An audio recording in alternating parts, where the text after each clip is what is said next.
House Calls.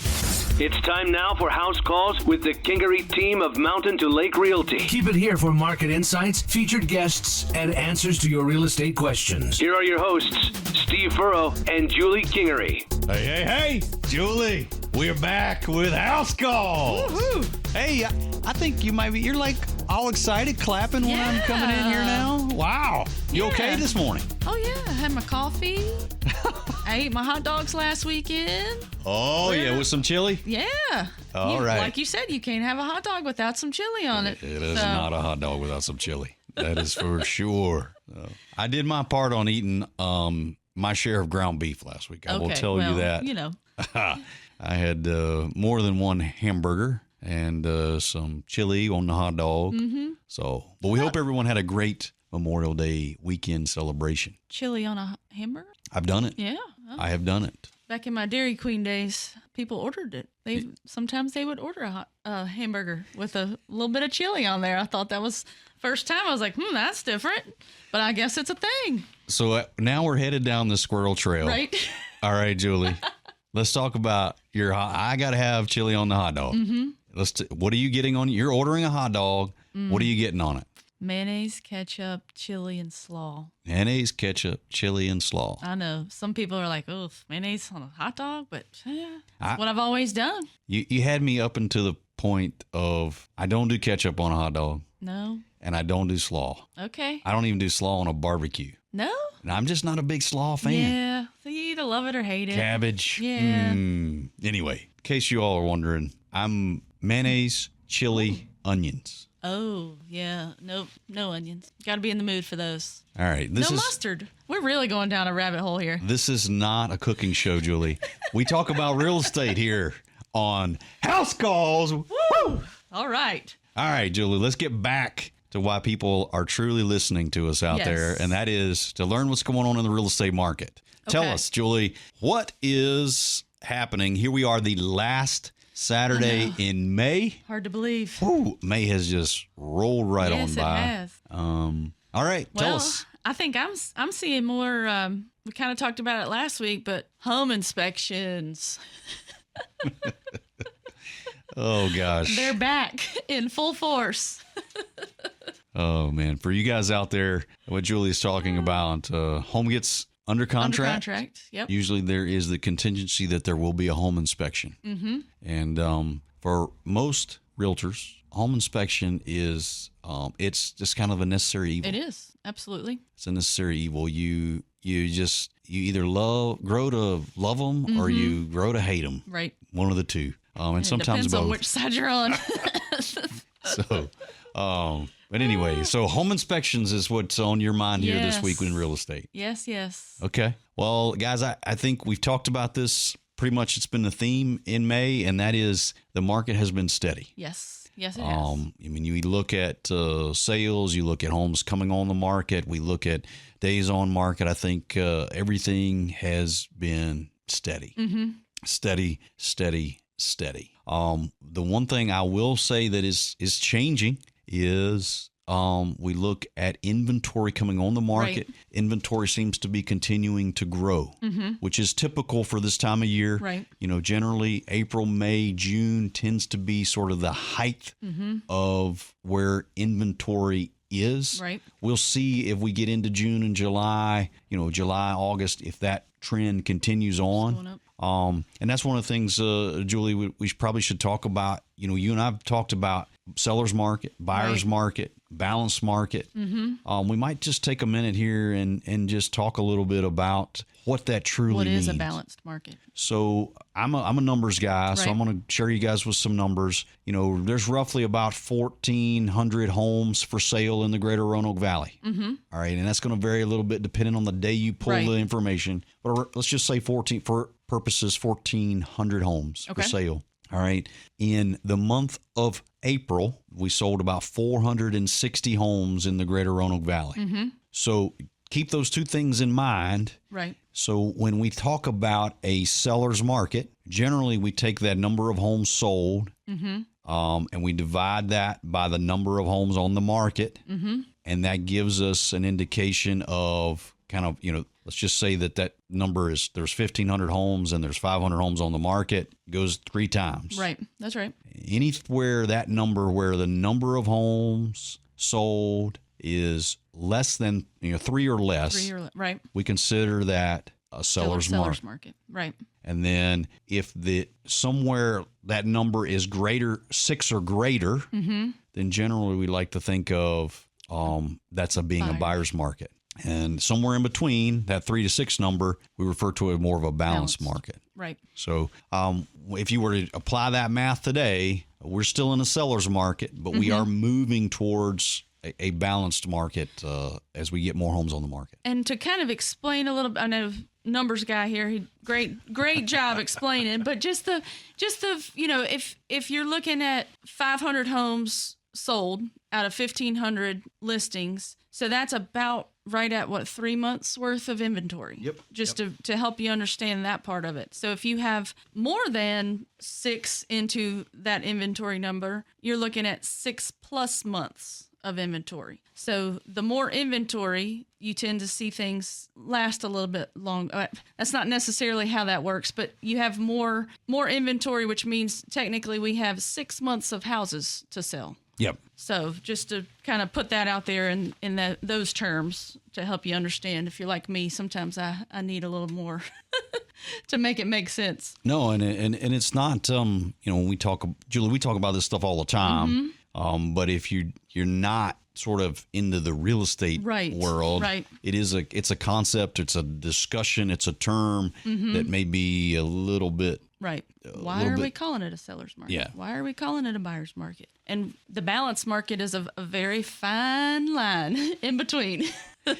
And guys, we talk about those things and well, what does that truly mean? The answer to the question is, what we're trying to get you to see is when we're thinking about the ability, if it's a seller's market, generally speaking, the seller doesn't have to do a lot of things to sell their home because supply and demand, when the inventory is low, buyers are willing to do more, to buy that home. They might not do a home inspection. They might not care that the flooring needs to be replaced.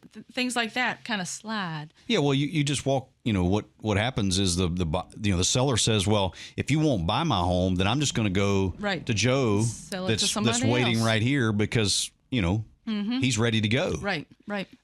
Where the flip side of that, if there's lots of inventory, then we end up with the leverage sort of switches, and the buyer says, hey, I'm willing to give you this for your home, but you got to do X, Y, and Z. Right. And then the seller says, well, I guess I will, because I want to sell my home. You don't have somebody else behind. That's right. Behind that person. So it definitely makes a difference. It sure does. So, Miss Julie, any lasting words of wisdom here before we close out to here segment number 1? Well, I think just keep in mind we're still kind of on that seller's market, so still a good time to sell. It is a good time to sell.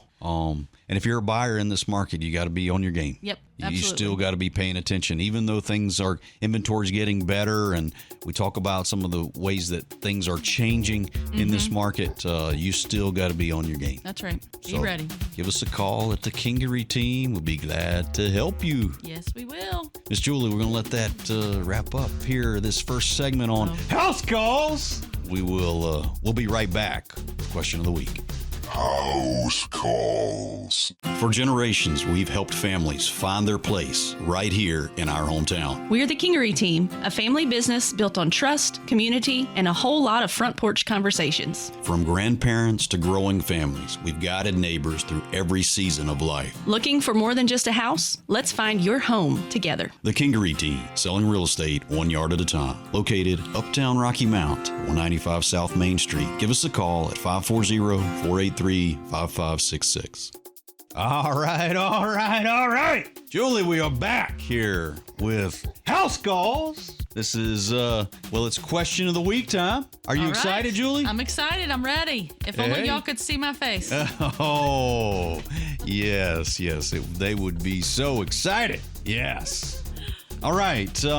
Guys, this is not a question that we necessarily got from any one person, but this is a question that I have gotten here in the last 2 or 3 weeks on multiple occasions. Yes. So I'm going to take the liberty, Okay. Julie, if you will, I'm going to take the liberty to just kind of lump all these folks into one and share it with the masses. Sounds like a plan. All right. The question, interest rates, Julie, 6.5-ish, give or take, depending on a little bit of the day. Right. It's been chugging along there for the last couple, 3 weeks, and that's up from where we would have been, 30, 45 days ago. Right. It's up. And the question is, should I buy now or should I wait for the rates to come down? What do you got? It depends. I can't not answer without saying it now. It's a thing. No, I think if you need a home, you need to make a change, buy a house. Don't wait for those interest rates to come down because you might be waiting for a year. I don't have that magic crystal ball to tell you by next spring the interest rates are going to be in the 5s or whatever it might be. So no, I don't think you wait. I think if you need a house, buy the house as long as you can qualify for whatever it is. I know higher interest rate might affect the price of the house that you can afford right now, but buy it and you can always refinance later. Yeah. Here's the thing that Julie knows that I can be pretty contrarian at times.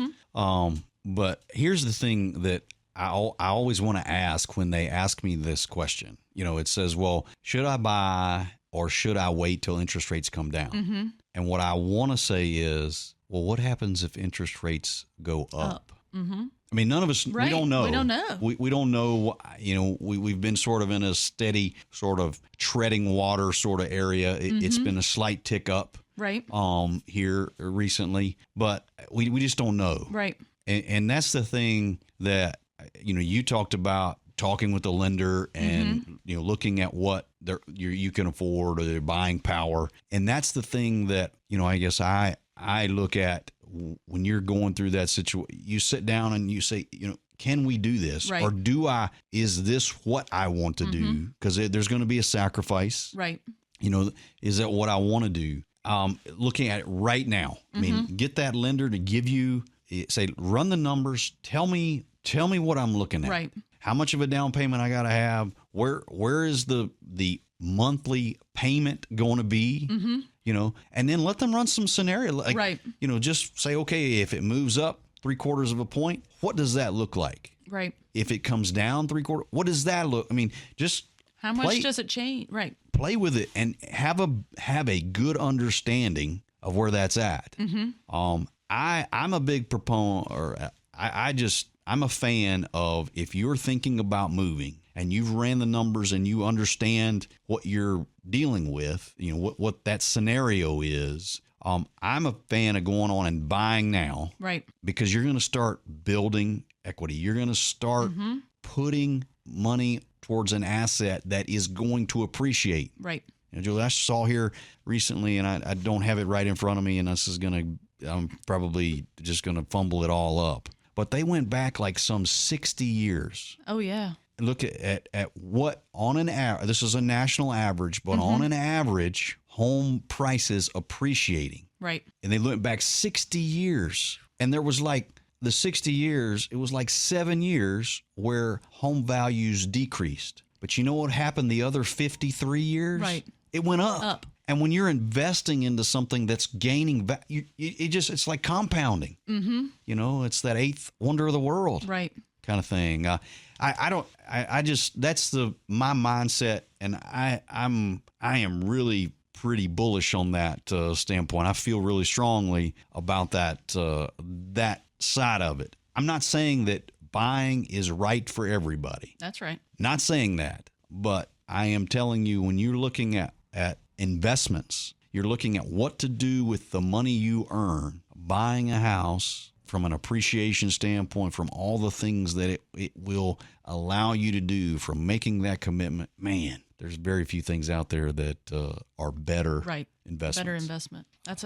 Buying a house, that is what typically happens. I mean, like you said, you think about 60 years and only 7 of those years declined. Everything else, every other year, it has appreciated. I mean, that's just a no-brainer. Well, again, we don't know what the future holds. All we can do is make the best decision with the information we have right here in front of us right now. Mm-hmm. Yep. And that to me is where I hang my hat and I say, look, if you can make it work, then, and you're going to live in it more than 2 years. Right. That's right. And I think if your timeline is less than 2 years, you look at something else. That's right. But if you're going to live into at least 2 years, I think you got to consider purchasing, making that commitment, and running with it. That's right. Well, like you said, we always want to think the interest rate is coming back down, but we don't know. Next year it might be over 7. You just don't know. And if I had $1 for every time I heard Billy Kingery tell me, when I built my house in 1980, the interest was 11.5%. Right. I think everybody's probably heard somebody say that. 18%. Those years in the 80s, I think it was up to 20%. So, yeah, 6 doesn't sound so bad when you think about that. Well, I think we beat this horse enough, Miss Julie, but Yes. guys, reach out to the Kingery team. We can help you understand. Mm-hmm. We've got great lenders. We've got a network of people that we can help you make the best decision. That's right. And again, it's your decision. We're just here to try to help you with that in any way that we can. So, Julie, I think that's kind of going to finish us up here. You got anything else for us? No, I think that was solid. Yes. For this last Saturday in May. Wow. May, you've been good to us. I guess we'll see you again. See you next year. You guys, we really appreciate you listening to us. We hope you're having a great Saturday. Have a great weekend. We'll look forward to seeing you next Saturday here at 9 o'clock on B99.9 and House Call. Take care. Thanks for listening to House Calls with the Kingery team of Mountain to Lake Realty with your hosts, Steve Furrow and Julie Kingery. If you have questions about anything discussed on today's show, text us at 276-629-9999. Join us again next Saturday at 9 for more tips, trends, and answers to your real estate questions on House Calls with the Kingery team of Mountain to Lake Realty and Southern Virginia's country station, B99.9. House calls.